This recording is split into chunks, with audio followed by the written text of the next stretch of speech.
All right, so today we're going to go and we're going to look at some basic number sense, and this is still an 8th grade standard. We're going to understand that there are numbers that are not rational, and we call those irrational. But first, we're going to focus on the objective of using square roots and cube roots to evaluate rational and irrational numbers. So first, we're going to evaluate, and all of your answers today should be rational numbers, and that'll be explained in more detail tomorrow.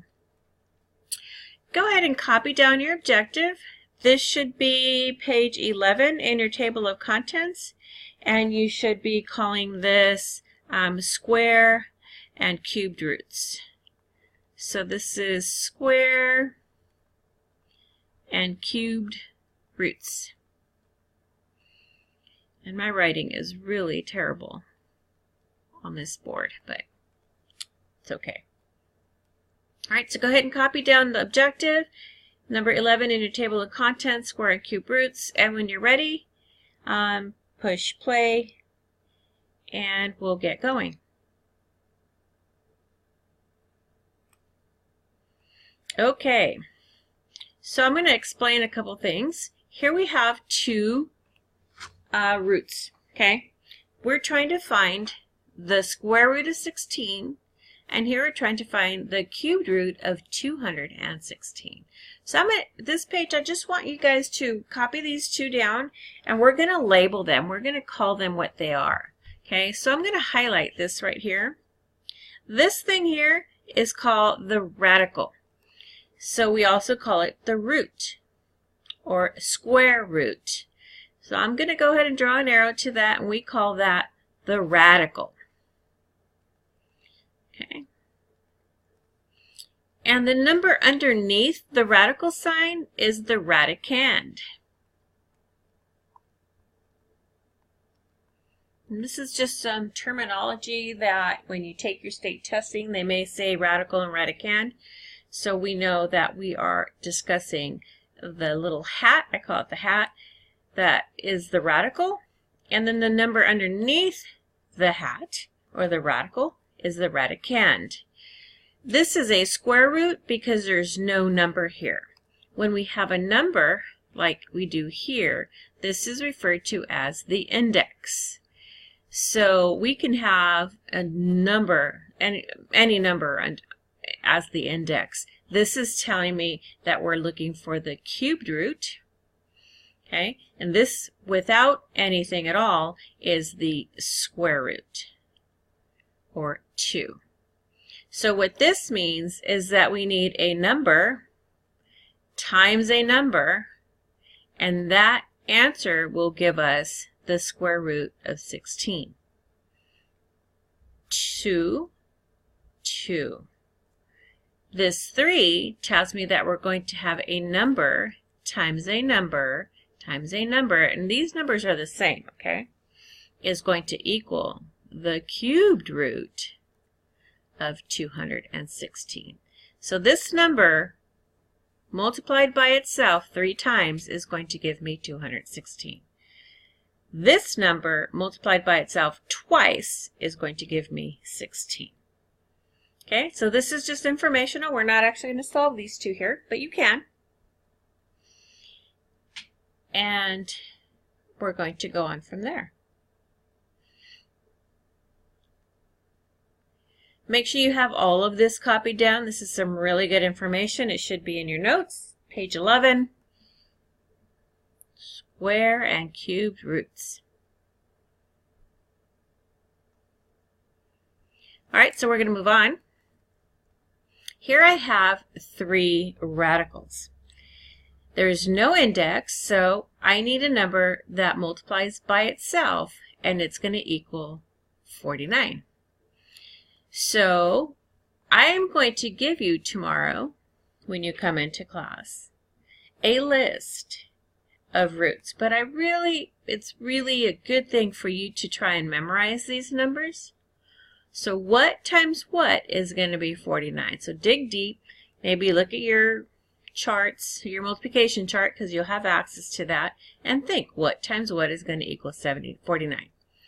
Well, I know that it's 7 times 7. 7 times 7 equals 49. So that tells me that the square root of 49 is 7. Okay?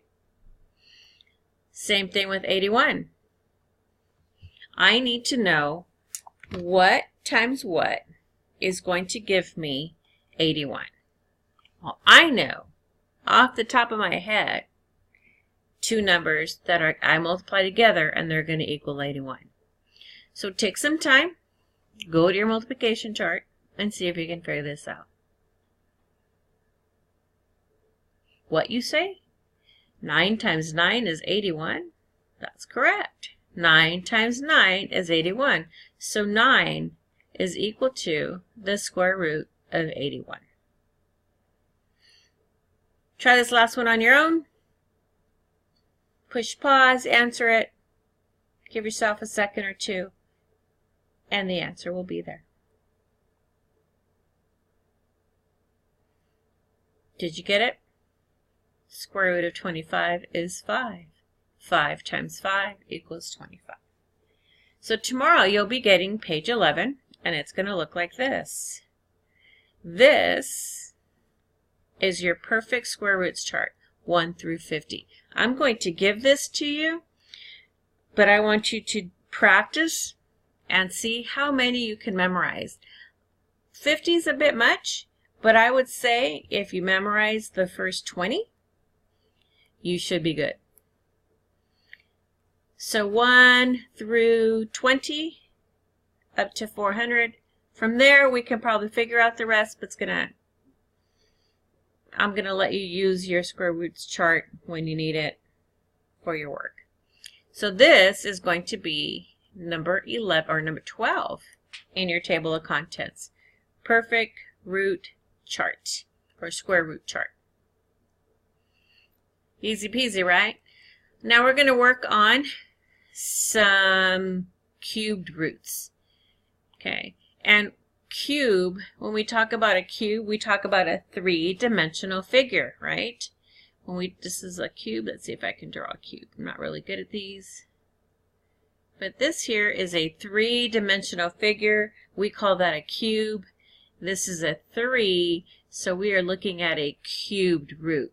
That means I'm looking for a number times a number times a number that is going to equal 27.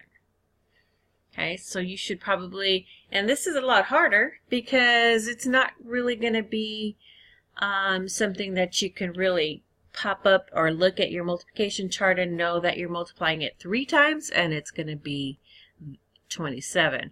So you have to think. This is an odd number, so it's probably going to be an odd number. So let's start with 3. 3 times 3 is 9, right? 9 times 3 is 27. So the cubed root of 27 is 3. Okay?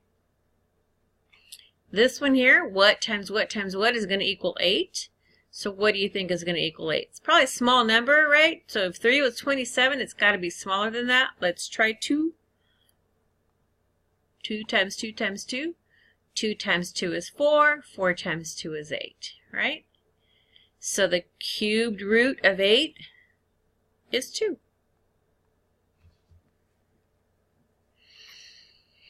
Try this one on your own. See if you can come up with a number. 125. Usually when I think of 5s, that's a number that I might want to use. See what your answer is, and we'll check it in about 3 seconds. Okay, longer. Push pause, answer it, come back. You back?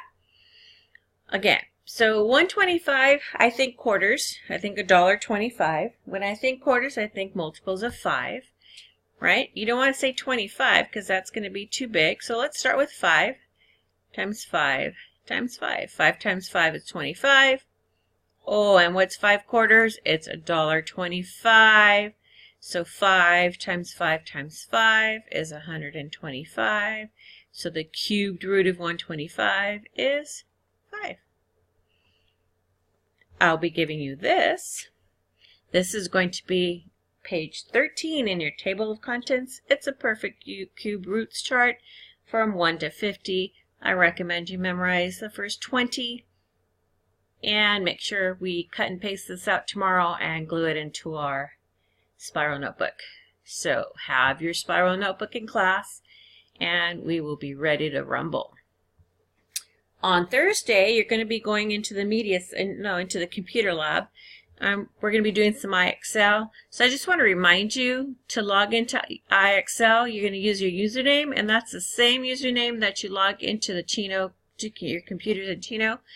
And then you're going to put @Chino after your username. Okay, don't forget to add the @Chino. Make sure you log in or you can't get credit. Your password, all in lowercase, will be your first initial, your last initial, and then the last 5 digits of your student ID. There's no numbers in there. It's just first initial, last 5 digits of your student ID. Okay? Computers tomorrow. We're going to be doing some cubed and square roots and gluing in our roots charts.